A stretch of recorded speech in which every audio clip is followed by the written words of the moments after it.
बिस्मिल्लाहिर्रहमानिर्रहीम। अस्सलाम वालेकुम। आपका दोस्त सलमान हैदर। दुआ है परवरदिगार से कि उसने आपको और आपके अहले खाना को अपनी हिफ्ज़ अमान में रखा हुआ। व्लॉग के एक हिस्से में डेफिनेटली मैंने आपको टॉप स्टोरीज में बताना है कि मुराद सईद और दीगर कायदीन के हवाले से कि उनको किस तरह जहर दे के मारना है, किस तरह फायरिंग करके मारना है, किस तरह नारकी फैलानी है, किस तरह अफरा तफरी फैलानी है। एक सर्टन कोई प्लान इनिशिएट हुआ है। उसकी कुछ डिटेल्स बहुत ख़तरनाक हैं और वाकई बहुत ही ख़तरनाक है। मैं जज्बाती हुए बगैर आपको कॉपी पेस्ट करूंगा और कोट एंड कोट चीज़ें कुछ करूंगा और कुछ एंगल्स भी आपके साथ डेफिनेटली आगे जाके बहुत अहम तरीन चीज़ें जो करनी हैं। तो लेकिन उससे पहले कुछ ज़रा अप्रोच हम अगर हकीकत पसंदाना रख लें, जो मेरी खैर पहले दिन से ही थी, लेकिन मोराल को हाई भी तो रखना होता ना कि यार कुछ बेहतर भी तो हो सकता है पाकिस्तान के लिए।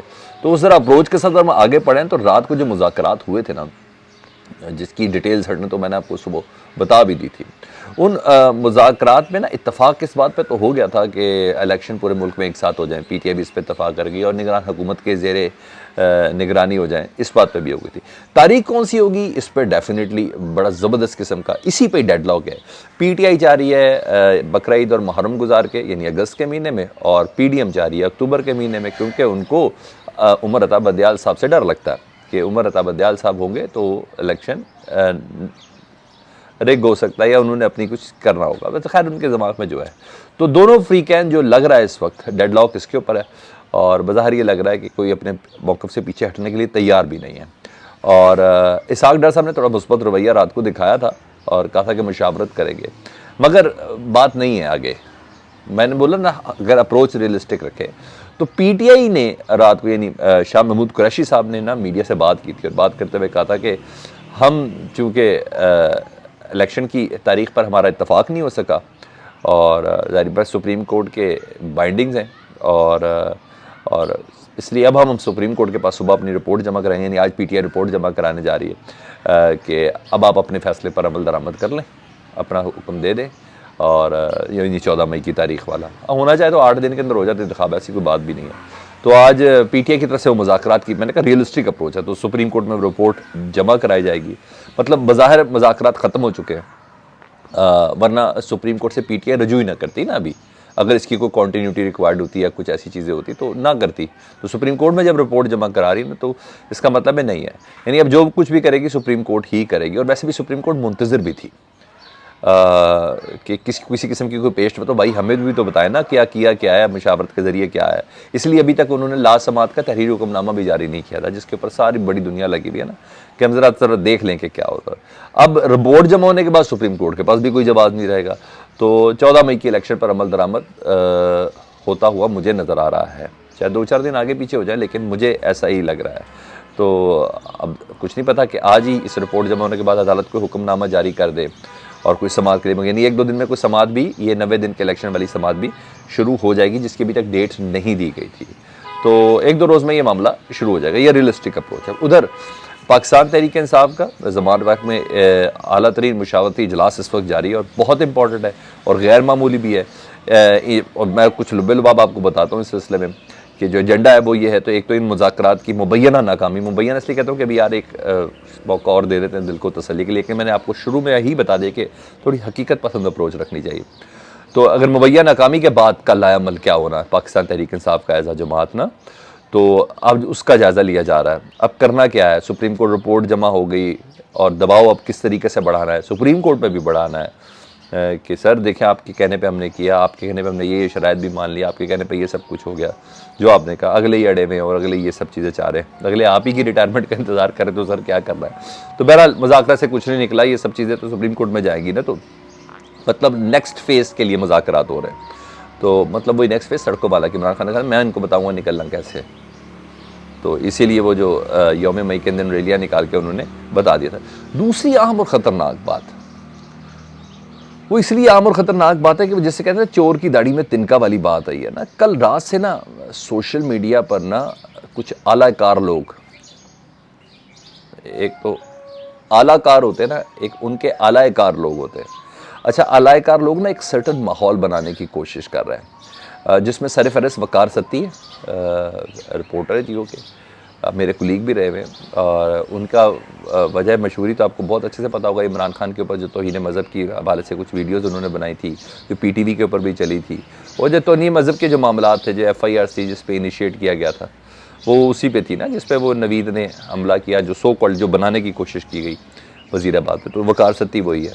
फिर उनके साथ के दीगर आलाकार, अच्छा, उन्होंने भी इसको एंडोर्स करना शुरू कर दिया, जो उन्होंने ट्वीट किया, और हर एक ने कहा इतला ये है, ख़बर ये है, ये कह के ना वो सारे बड़े वेरीफाइड अकाउंट से अथेंटिक साफ़ी हज़रात। ये भी मैं आपको बताऊँ, अगर क्या करें, अथेंटिक आलाकार ना हो ये तो नहीं कह सकते ना, ये भी तो हो सकता है। तो वकार सत्ती ने ट्वीट किया है कि जी PTI पाकिस्तान तहरीक इंसाफ अपने चंद रहनुमाओं को कत्ल कर सकती है या कत्ल करा सकती है, जहर दे के फायरिंग करवा सकती है उनके ऊपर, मुल्क में अफरा तफरी जिससे फैलाई जाएगी, अनारकी फैलाई जाएगी। यानी उनके, ये मैंने कहा ना, चोर की दाढ़ी में तिनका ऐसा है। और मुमकिन तौर पर मुराद सईद का नाम तक इनिशिएट हुआ रात से ना सोशल मीडिया पे कि मुराद सईद को मारना। और मुराद सईद वैसे भी आपको पता टफ टाइम दे रहा है, अभी तक गिरफ्तारी भी उसकी नहीं हो पाई, ख्वाहिश सबकी बड़ी है, और बड़े जिस तरीके से वो बंदा बिहेव कर रहा है तो रियली अप्रिशिएटिंग है, कोई शक नहीं है। और ख़तरनाक कंपेन चल रही है, और उसका जवाब भी आया ना, मज़ीद ख़तरनाक इस वजह से मुझे लगी कि रात के पाकिस्तान तहरीक इंसाफ के तमाम सीनियर क़यादत जो थी ना, उन सब ने ना एक एक करके ना इस कंपेन को काउंटर किया, गुस्सा दिखाया कि मुराद सईद हमारी रेड लाइन है, या मुराद सईद से मुतालिक किसी ने कहा, या फिर भी ऐसे तमाम, और काफ़ी ये चीज़ों पे गुस्सा भी नज़र आया।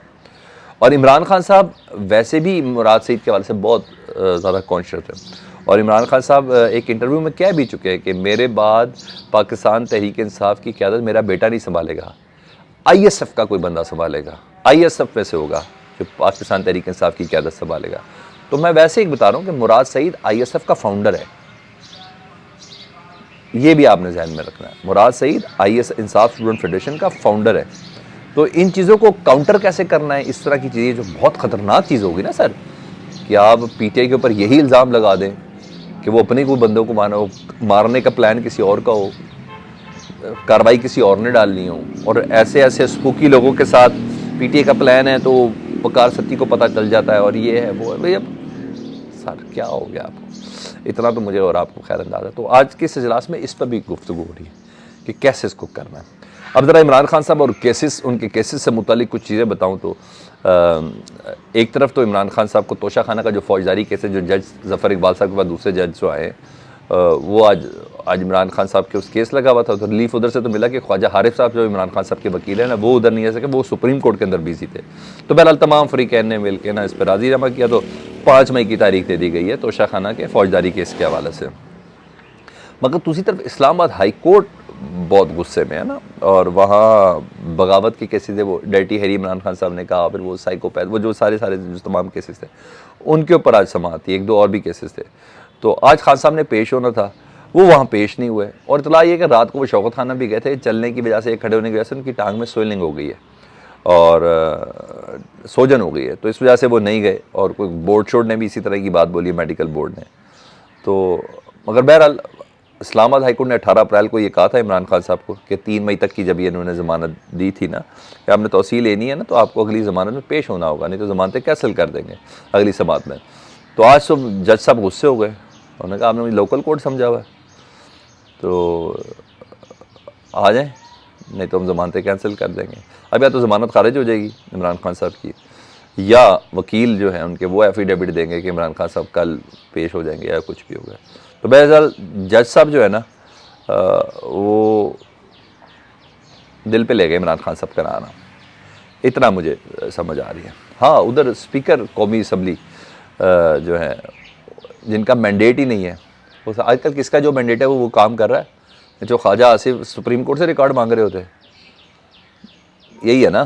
तो उन्होंने साकिब निसार साहब के साहबजादे की जो ऑडियो थी ना, जिसको कट एंड बेल्ट किया गया, फिर बोल लो कंटेंट को जस्टिफाई नहीं कर सकता है, उसको हर हाल में क्लियर होना बहुत ज़रूरी है।